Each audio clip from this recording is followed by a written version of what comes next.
আসসালামু আলাইকুম রহমতুল্লাহ। Hello everyone. ভাবতে পারবা না আজকে এত গুরুত্বপূর্ণ একটা বিষয় নিয়ে আলোচনা করতে যাচ্ছি, অ্যান্ড এই ভিডিওর মাধ্যমে তুমি সবচেয়ে ইম্পর্ট্যান্ট একটা বিষয় জানতে পারবা, যেটা তুমি বই দেখেও অনেকটা হয়তো বা বুঝতে না পারো।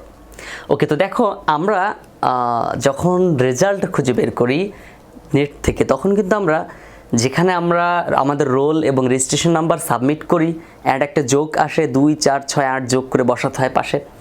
তার আগে দেখবো এখানে একটা অপশন থাকে এডুকেশন বোর্ড, মানে তুমি কোন বোর্ডের আন্ডারে পরীক্ষা দিচ্ছ, এরকম কিছু অপশন আসে।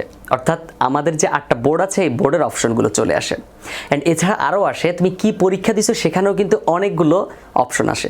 তো এইটা কিভাবে তৈরি করতে হয়, এই অপশনগুলো দেখবা লেখা আছে জাস্ট উপরে ঢাকা, বাট ক্লিক করলে একসাথে 8-9টা চলে আসবে, অ্যান্ড তুমি এখান থেকে যে কোনো একটা সিলেক্ট করে দিবা। অ্যান্ড এটা অনেকটাই সহজ। দেখো, প্রথমে আমরা শুরু করবো HTML দ্বারা,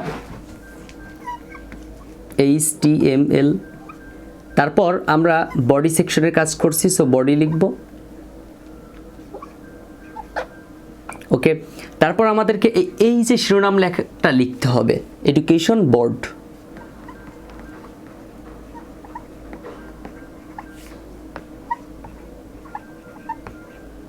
ওকে, এডুকেশন বোর্ড লিখলাম। এখন আমাদেরকে এই ভিতরের কাজগুলো করতে হবে। ভিতরের কাজগুলো করতে হলে আমাদেরকে কি করতে হবে, লিখতে হবে সিলেক্ট। আমাদেরকে এই অংশটুকু জাস্ট এক্সট্রা লিখতে হবে, সিলেক্ট বোর্ড। এরপর তুমি কি করবা, অপশন যেহেতু অনেকগুলো, সো এখানে তুমি সবগুলো অপশন লিখতে হবে, OPTION অপশন দিয়ে প্রথমে লিখতে হবে Dhaka, then option closing tag লিখতে হবে। ওকে, তারপর আবার অপশন লিখতে হবে,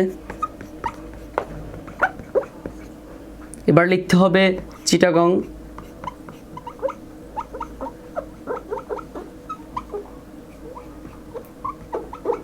ওকে। তারপর আবার লিখতে হবে কুমিল্লা, অপশন কুমিল্লা,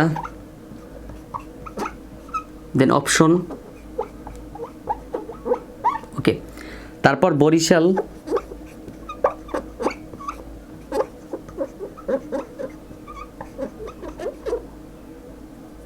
দেন এটাও ক্লোজিং ট্যাগ লিখতে হবে, অপশন।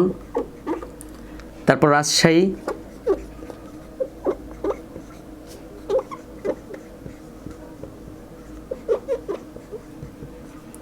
অপশন, ওকে। তারপর আবার অপশন, এবার আছে যশোর, দেন আবার অপশন ক্লোজিং ট্যাগ, ওকে। তারপর লিখতে হবে সিলেক্ট, অপশন। তাহলে দেখো, এবার আমাদের এই যে অংশটুকু আমাদের কাজ শেষ, মূল কাজ শেষ। এখন আমাদেরকে জাস্ট বডি অ্যান্ড HTML এর ক্লোজিং ট্যাগ লিখলে হয়ে যাবে। তাহলে আমরা লিখি বডি ক্লোজিং, দেন HTML ক্লোজিং, ওকে। ব্যাস, হয়ে গেল আমাদের পুরো এডুকেশন বোর্ড তৈরি করার কাজ। আশা করি পুরো ভিডিওটি তোমার কাছে ভালো লেগেছে, আর যদি অবশ্যই ভালো লেগে থাকে তাহলে লাইক অ্যান্ড কমেন্ট করে তুমি তোমার মতামতগুলো জানিয়ে দাও। পরবর্তী ভিডিওতে আবারও দেখা হবে, ততক্ষণ পর্যন্ত সুস্থ ও সুন্দর থাকতে হবে। আসসালামু আলাইকুম রহমতুল্লাহ।